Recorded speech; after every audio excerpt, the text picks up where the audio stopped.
जी प्रणाम, स्वागत है आपका सच बिहार में। और हमें सुमित कुमार। जिस बिहार में नौकरी, आपको पता है कि यहाँ के बच्चे, यहाँ के छात्र कितना ललायित होते हैं सरकारी नौकरी के लिए, उस बिहार में इस तरह के प्रावधान लाए जाएं कि अब यहाँ के स्टूडेंट तो छोड़ दीजिए, जिस शिक्षक बहाली में स्पेशली कह दे तो बिहार के लोगों को प्राथमिकता दी जाती थी।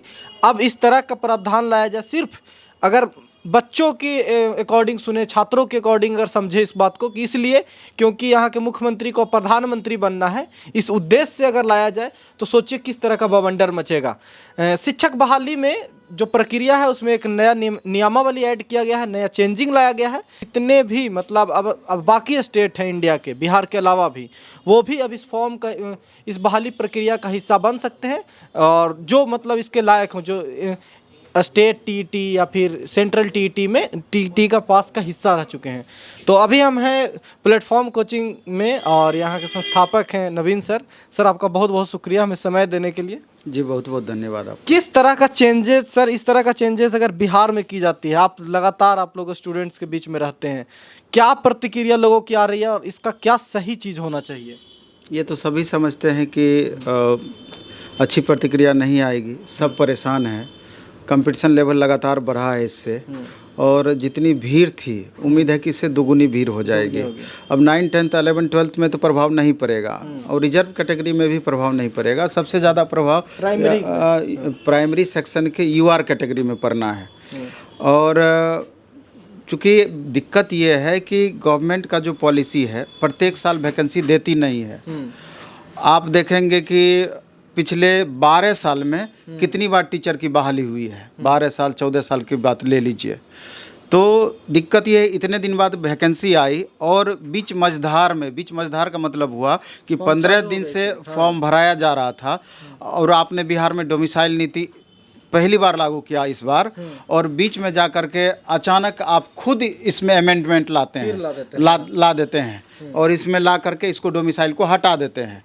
तो स्टूडेंट कितनी परेशानी है, अभी आप खुद लगातार देखे होंगे और हर चैनल पर अभी देखे होंगे, और लगातार क्लास में भी देखते हैं। सबका पहला प्रश्न यही रहता है कि सर इससे हम बिल्कुल भी नाखुश हैं, आंदोलन करेंगे, ये करेंगे, वो करेंगे, एकदम परेशान हैं, क्योंकि उनको लग रहा है कि उनके हाथ से नौकरी निकल रही है। कहीं ना कहीं उनमें सुकून था इस बात का कि कंपटीशन थोड़ा कम है, इस बार मौका लग जाएगा, लेकिन अब इसको पूरी तरह से बदल दिया गया। बीच में बदलने का क्या निर्णय क्यों हो सकता है? देखिए, जैसे डोमिसाइल वाली बात है, तो बिहार के बच्चे भी दूसरे स्टेट में जाते हैं एग्जाम देने के लिए, निश्चित रूप से जाते हैं, और ऐसा कोई रूल ही नहीं था जो चीज़ बिहार सरकार इम्प्लीमेंट की थी। शुरू से ही बच्चों को सब्जबाग नहीं दिखाना चाहिए था, एक नई आशा नहीं देनी चाहिए थी। गलती यहाँ पर हुई है। रूल ये कहता है कि जनजातीय स्टेट जहाँ पर है, या फिर भाषाई आधार पर जिस राज्य को अलग किया गया है, वहाँ उस राज्य को स्पेशल ये अधिकार प्राप्त है कि इस तरह के नियम डोमिसाइल वाले नियम ला सके और रिजर्व अपने यहाँ कर सके। हाँ, लेकिन पिछले बार उत्तर प्रदेश भी ऐसे ही करना चाहिए, लेकिन कोर्ट के डिसीजन उसके विरोध में गया और बैकफुट पे सरकार को आना पड़ा। तो बिहार सरकार को भी पहले से ये बात पता होगा कि इस तरह से करेंगे, बाद में चल करके मामला कोर्ट में फंसेगा ही फंसेगा। लेकिन कोर्ट के में मामला फंसने के पहले ही अपने ही इसको सॉर्ट आउट करने का प्रयास किए, यू टर्न ले ली।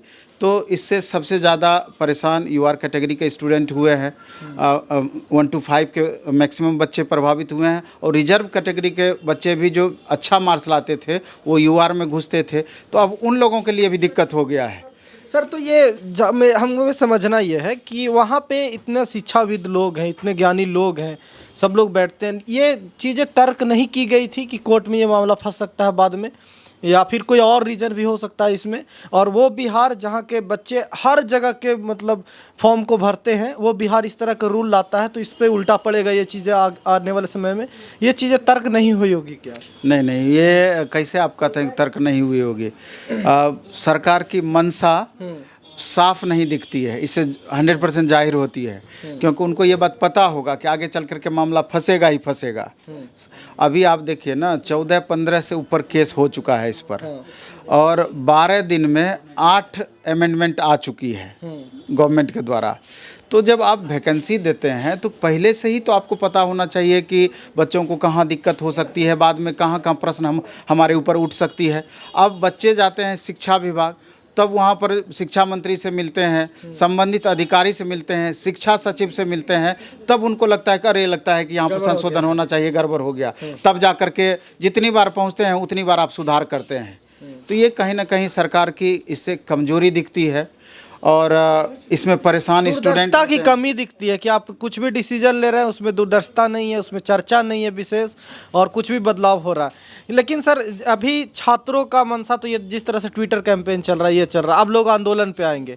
आपने इस तरह का सपना दिखाया लोगों को, अब उसके हाथ से सपना छीन रहा है, और वो भी तब जब ये समय कम है। अब बिल्कुल तो बिल्कुल। अब ये कैसे देखेंगे इस चीज़ को, क्या करना चाहिए छात्रों को? नहीं, छात्रों को तो हम हमेशा बोलते हैं कि बहुत चीज़ आपके हाथों में नहीं होती है। तो जिस तरीके से गवर्नमेंट का रुख दिख रहा है, जिस तरीके से बीपीएससी अपना रुख बनाई हुई है, बीपीएससी है कि हमको समय पर एग्ज़ाम ले लेना है। 19 अगस्त था तो बढ़ाई भी, तो अगर सेंट्रल स्टेट से एग्ज़ाम का डेट टकराई, मात्र 5 दिन बढ़ाई। कोर्ट का डिसीजन आया, नेक्स्ट हियरिंग का डेट 29 अगस्त को रखा गया, जबकि उससे पहले एग्ज़ाम ही हो जाना है। तो सबका कहीं ना कहीं मिली भगत इसमें दिख रहा है। तो इसलिए स्टूडेंट को चाहिए कि अपना पढ़ाई भी साथ साथ करते रहें, और ज़रूरत के हिसाब से जहाँ ज़रूरत महसूस हो, लोकतांत्रिक तरीके से अपनी बातों को, हाँ, अपनी आवाज़ को भी बुलंद करना चाहिए। लेकिन उसके लिए आपको गैदर होना पड़ेगा, यूनाइट होना पड़ेगा, और अपनी बातों को सरकार तक पहुँचानी पड़ेगी कि नहीं, हम बिल्कुल सही हैं, यहाँ पर आप गलत हैं। और अगर उनको इस बात का एहसास हो जाए कि इससे हमारी वोट बैंक की राजनीति खराब हो सकती है, छात्र सारे आपस में यूनाइट हो रहे हैं, तो निसंदेह छात्रों के सामने सरकार को झुकनी पड़ सकती है। लेकिन आपस में एकता का अभाव रहेगा तो ऐसा कुछ भी नहीं होने जा रहा है। तब एग्ज़ाम समय पर होगा ही, अब बहाली जब तक हो। ट्विटर कैंपेन तक ही सीमित रह जाएगा, और ऐसा पहले भी हुआ है। छात्र जब भी साथ हुए हैं तो चाहे तो मतलब ये एक तरह की हिंसा पे आ गए हैं, तब वो बर्बाद हुआ है सब, नहीं तो फिर ट्विटर कैंपेन से ट्विटर कैंपेन तक ही रह गए। लेकिन सर अभी भी सरकार तर्क गलत दे रही है, मिस कम्युनिकेशन बहुत कर रही है, क्लियर कुछ कर ही नहीं रही है। अगर ये इस वाले चेंजेस को लेकर ये तर्क देते हैं कि यहाँ पे क्वालिटी एजुकेशन बढ़ाना है तो हमें दूसरे राज्य से भी लोगों को ये मतलब बुलाना पड़ेगा, लेकिन आधा से ज़्यादा सीट तो प्राइमरी टीचर का है, तो क्या प्राइमरी टीचर भी बिहार में उस लायक नहीं है बनने लायक? आप लोग तो पढ़ा रहे हैं, स्टूडेंट्स को रोज़ देख रहे हैं। आप पिछले 2 साल से देख रहे हैं, लगातार यूपीएससी टॉपर बिहार का ही है। और यूपीएससी में सबसे ज़्यादा रिजल्ट बिहारियों का होता है।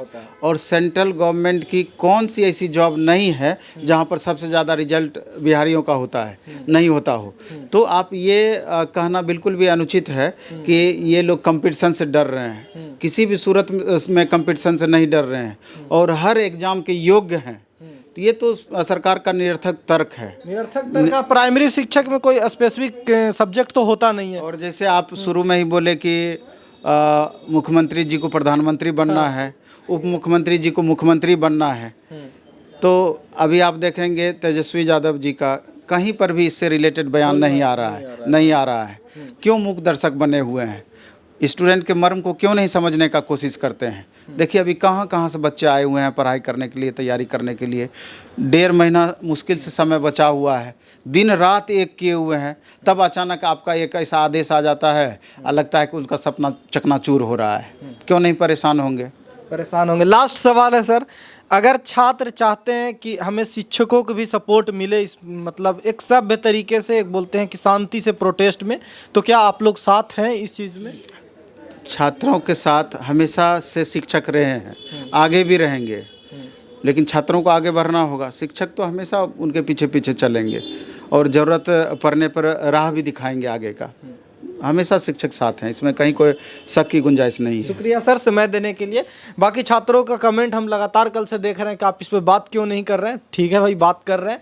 और जिस तरह की चेंजेस हुई हैं, और हालांकि जब ये नीति लाई गई थी तभी समझ में आ गया था बहुतों को कि ये क्यों लाया जा रहा है, ये सिर्फ बहाली फंसाने की ये सब प्रक्रिया है। ऐसा नहीं है कि लोगों को समझ नहीं आता, वहाँ पे बहुत पढ़े लिखे लोग हैं वहाँ पे। तो इस तरह की चीज़ें क्यों कर रहे हैं, क्यों बहाली फंसाने में उन्हें ज़्यादा मज़ा आ रहा है, ये समझ नहीं आता। और इस तरह की दूरदर्शिता की कमी से अगर कोई भी फैसला लिए जाएंगे तो कब तक टिकाऊ होगा।